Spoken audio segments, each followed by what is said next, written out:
शरफ हासिल करेंगे और वहाँ जा कर के हज करेंगे, हुजूर की बारगाह की ज़ियारत करेंगे। लेकिन जब तक उसात नहीं है तब तक ये वाला हज करें जो गरीबों के लिए मेरे आका ने हज फरमाया है।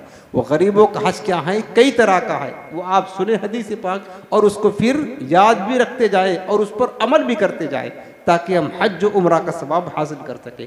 पहली हदीस पाक सुनाता हूँ आपको, ये है मिशकात शरीफ, बड़ी मोतबर किताब हदीस पाक की है।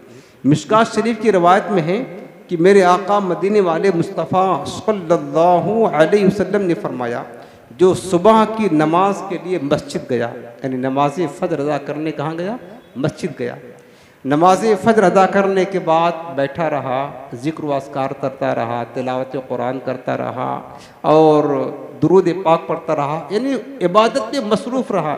नमाज फ़ज्र पढ़ करके फ़ौरन बाहर नहीं निकल गया, बल्कि मस्जिद में ही रुका रहा, ज़िक्र व अस्कार करता रहा, हत्ता कि सूरज तुलू हो गया और वो जो मकरूह था वो ख़त्म हो जाए। जो इशराक का वक्त शुरू होता है, इशराक का वक़्त आ जाए, मेरे आका फरमाते जो फजर की नमाज के लिए मस्जिद गया, नमाज फ़ज्र अदा करने के बाद ज़िक्र अस्कार करता रहा हत्ता कि सूरज तुलू हो गया, फिर 2 रकात नमाज नफिल अदा करे, 2 रकात नमाज नफिल अदा करे, तो मेरे आका फरमाते हैं कि अल्लाह ताला ने गरीबों और मिस्कीनों का हज यही 2 रकात नफिल नमाज पढ़ना ये बना दिया है। अल हज्जु लिल फुक़राई वल मसाकीन, ये 2 रकात पढ़ना इशराक के वक़्त नमाज नफिल, इशराक की नमाज, जबकि फजर की नमाज जमात के साथ पढ़ा, उसके बाद ज़िक्र अस्कार करता रहा, फिर 2 रकात नमाज पढ़ा। आका फरमाते हैं कि गरीबों और मिस्कीनों का हज है, अल्लाह तुम्हें हज का सवाब अता फरमाएगा। कितना आसान अमल है। हज करने जाते लाखों रुपए लोग खर्च करते हैं, बहुत लंबा सफ़र करते हैं, मुसीबतें झेलते हैं, तकलीफ़ें उठाते हैं, सफ़र की सऊबतें बर्दाश्त करते हैं, तब जा कर के उनका हज होता है।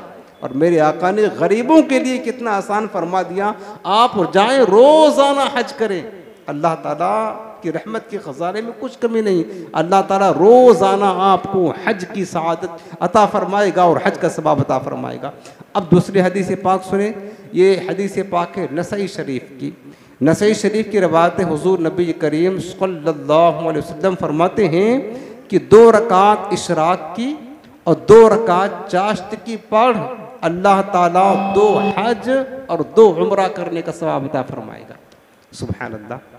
2 रकात नमाज इशराक, इशराक का वक़्त कब होता है, वही जब फजर का वक़्त ख़त्म होता है, सूरज निकलता है और जो वक्त मकरूह है 20 मिनट, वो वक्त मकरूह ख़त्म हो जाता है, उसके बाद जो वक्त शुरू होता है इशराक का वक्त होता है और वही वक़्त चाश्त का भी होता है। आप उसी वक़्त चाश्त की नमाज पढ़ सकते हैं, वरना असल क्या है, चाश्त का जो वक्त है जब सूरज खूब निकल जाए और हर तरफ रोशनी फैल जाए तो वो असल चाश्त का वक्त होता है।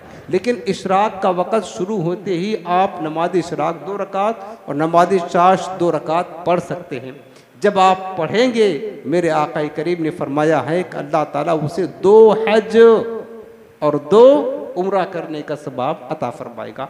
कब? इशराक व चाश्त की नमाज पढ़ने पर।